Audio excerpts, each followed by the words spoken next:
타자가 방망이를 크게 휘두릅니다. 공은 이미 스트라이크 존을 지나간 뒤였습니다. 시속 130km.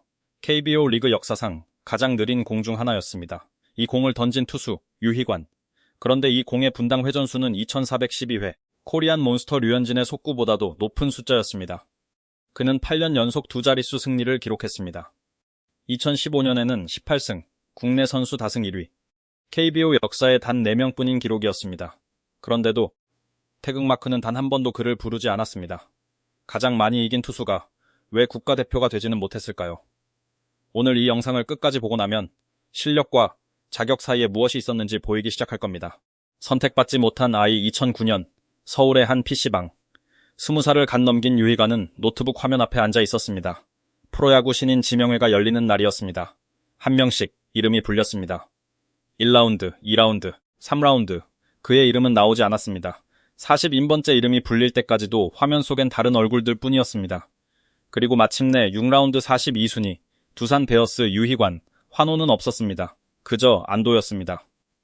키 180cm, 몸무게 88kg. 빠른 공을 던지는 투수도 큰 기대를 받는 유망주도 아니었습니다. 장충고와 중앙대를 거치는 동안 아무도 그를 에이스라 부르지 않았습니다. 데뷔 시즌 1군 16경기에 나섰습니다. 평균 자책점 4점대. 나쁘지 않았습니다. 하지만 눈에 띄지도 않았습니다. 그리고 이듬해 무너졌습니다. 평균 자책점 10점대. 프로의 벽은 생각보다 높았습니다. 2011년 그는 상무에 입대했습니다. 많은 선수들에게 군 복무는 경력의 공백이었습니다. 하지만 유희관에게는 달랐습니다. 2년 동안 43경기, 225이닝, 16승 5패, 평균 자책점 2.96. 군대에서 그는 처음으로 좌완 에이스라 불리기 시작했습니다. 느린 공은 그대로였습니다. 달라진 건 그 공을 던지는 방법이었습니다. 그 사이 두산 마운드에는 새로운 외국인 투수가 자리를 잡고 있었습니다. 더스틴 리퍼트. 당시엔 아무도 몰랐습니다. 이 이름이 훗날 유희관의 인생을 바꿔놓을 거라는 걸. 2013년 전역한 그는 다시 두산으로 돌아왔습니다. 아무도 그를 주목하지 않았습니다. 그런데 이 느린 공이 리그를 뒤집기 시작합니다. 리퍼트의 담, 그리고 첫 승 그 뒤집기는 예상치 못한 순간에 시작됐습니다. 2013년 5월 4일 잠실구장. 그날 선발은 유희관이 아니었습니다. 두산의 에이스 더스틴 리퍼트. 그런데 경기 전 리퍼트가 목을 붙잡았습니다. 담이 결렸습니다. 누군가는 대신 마운드에 올라야 했습니다. 그 자리에 유희관이 섰습니다. 당시 그의 통산 기록은 2홀드 1세이브, 평균 자책점 4.13. 선발이라 부르기엔 아직 이른 이름이었습니다. 5.2이닝 무실점. LG 타선을 상대로 그는 데뷔 첫 승을 따냈습니다. 27, 늦은 나이에 첫 승이었습니다. 훗날 유희관은 이날을 이렇게 기억했습니다. 내가 담이 안 결렸으면 내가 이 자리에 없었다. 내 담한테 항상 고맙다. 농담처럼 던진 말이었지만 사실이었습니다. 그의 선발 인생은 동료의 부상에서 시작됐습니다. 그리고 다음해 2014년 KBO 역사상 가장 극심한 타고 투저 시즌이 찾아왔습니다. 리그 평균 자책점은 5점대를 넘었습니다. 2점대 방어율을 기록한 투수는 단 한 명도 없었습니다. 타자들의 시대였습니다. 투수들에게는 버티는 것 자체가 성적이었습니다. 그 혼란 속에서 유희관은 177웨이닝을 던졌습니다. 12승 9패, 평균 자책점 4.42. 화려하지 않았습니다. 하지만 그는 로테이션을 한 번도 거르지 않았습니다. 모두가 무너지던 해에 그는 그저 계속 던졌습니다. 느린 공으로. 매주 같은 요일에.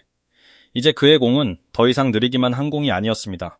느림의 미학, 정점 느리기만 한 공이 아니라면 대체 무엇이었을까요? 답은 숫자 안에 숨어 있었습니다. 유희관의 속구는 분당 2402.51회 회전했습니다. 코리안 몬스터 류현진의 회전수는 2300회를 넘지 못했습니다. 류현진은 150km를 던졌습니다. 유희관은 130km 초반이었습니다. 가장 느린 공이 가장 많이 도는 공이었습니다. 2014년 한 방송사가 좌완 투수들의 데이터를 분석했습니다. 좌완 평균 구속 140.29km, 유희관 131.31km. 리그에서 가장 크게 쳐지는 숫자였습니다. 그런데 상하 무브먼트는 정반대였습니다. 리그 평균보다 14cm 더 떠오르며 들어오는 공. 타자가 방망이를 크게 휘둘렀습니다. 공은 이미 지나간 뒤였습니다. 헛스윙. 전광판에는 130이라는 숫자가 떠 있었습니다. 그런데도 타자는 고개를 절레절레 저었습니다. 2015년 5월 10일 한화전. 유희관은 9이닝을 던지며 단 하나의 볼넷도 내주지 않았습니다. 117구 완봉승. 커리어 첫 완봉이었습니다. 같은 해 그는 18승을 거뒀습니다. 국내 선수 다승 1위, 제2회 최동원상.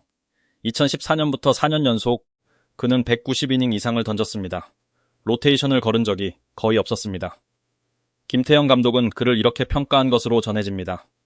선발을 3년 이상 풀타임으로 채우는 것도 쉽지 않다. 그런데 유희관은 늘 꾸준하다. 유희관 자신도 물러서지 않았습니다. 그는 훗날 이렇게 말했습니다. 제 공이 느리다고 해서 주저하거나 주눅들거나 기싸움에서 지고 들어가면 저는 진다고 생각하거든요. 2013년부터 8년 연속 두 자릿수 승, KBO 40년 역사에서 단 4명만이 가진 기록. 이강철, 정민철, 장원준, 그리고 유희관.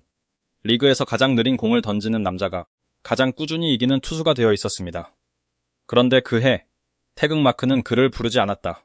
18승, 그러나 탈락 18승. 국내 선수 다승 1위.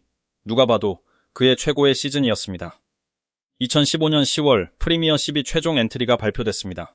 그 명단에 유희관의 이름은 없었습니다. 당시 야구계에는 공이 느리면 국제대회에서는 통하지 않는다는 인식이 지배적이었다고 전해집니다. 18승을 거둔 투수도 예외는 아니었습니다. 2017년 WBC. 명단은 또 한 번 발표됐고 또 한 번 그의 이름은 빠졌습니다. 가을이 되면 그는 TV 앞에 앉았습니다. 자신이 아닌 다른 선수들이 태극마크를 달고 뛰는 걸 지켜봤습니다. 시간이 흘러 2021년 그의 통산 승수는 99승에 멈춰 있었습니다. 9월 5일 99승. 그리고 다음 승리까지 130일이 걸렸습니다. 2군과 1군을 오가며 그는 9수와 싸웠습니다. 9월 19일 고척구장. 드디어 100번째 승리 투수가 됐습니다. 포수 박세혁이 마운드로 달려왔습니다. 1승과 100승, 두 번 다 같은 포수였습니다. 그의 시즌, 그는 4승 7패, 평균 자책점 7.71을 기록했습니다. 그리고 시즌 후 은퇴를 선언했습니다. 2022년 1월 20일 은퇴 기자회견. 검은 정장을 입은 그가 마이크 앞에 앉았습니다. 국가대표에 대한 질문이 나왔습니다. 잠시 말이 없었습니다. 그리고 그는 이렇게 말했습니다. 자신은 있었던 것 같다. 나갔으면 잘했을 것 같다. 한편으로는 아쉽다. 이어서 그는 이렇게 덧붙였습니다. 내 공이 느렸기에 통할지에 대한 의견이 많았다. 아쉬움은 있지만 내가 부족했기에 못 뽑혔다고 생각한다. 원망은 없었습니다. 탓할 대상을 찾는 말도 없었습니다. 가장 억울할 자격이 있는 사람이 가장 담담하게 그 문을 닫았습니다. 편견을 이긴 이름 2022년 4월 3일 잠실구장. 두산과 한화의 개막전이 열리기 전 은퇴식이 있었습니다. 유희관은 마운드로 걸어갔습니다. 그리고 투수판에 입을 맞췄습니다. 그는 이렇게 말했습니다. 같이 야구했던 순간들은 죽어서도 잊지 못할 것이다. 평생 가슴에 묻고 살겠다. 같은 해 그는 KBSN 스포츠 해설위원이 됐습니다. 1년 전만 해도 아무도 예상하지 못한 이름이었습니다. 그리고 유튜브 채널을 열었습니다. 구독자 10만 명을 넘겼습니다. 그는 이렇게 밝힌 적이 있습니다. 앞으로도 유희관이란 이름이 편견을 깬 상징으로 남고 싶어요. 2024년 최강야구 마운드에 선 그가 공을 던졌습니다. 전광판에 숫자가 떴습니다. 62km/h. 관중석에서 웃음이 터졌습니다. 이하 강속구. 누군가는 그를 놀렸고 누군가는 웃었습니다. 그리고 모두가 박수를 보냈습니다. 한때 130km는 조롱거리였습니다. 지금은 반가움이 됐습니다. 가장 느린 공을 던졌던 남자는 가장 늦게 100승을 채운 남자이기도 했습니다.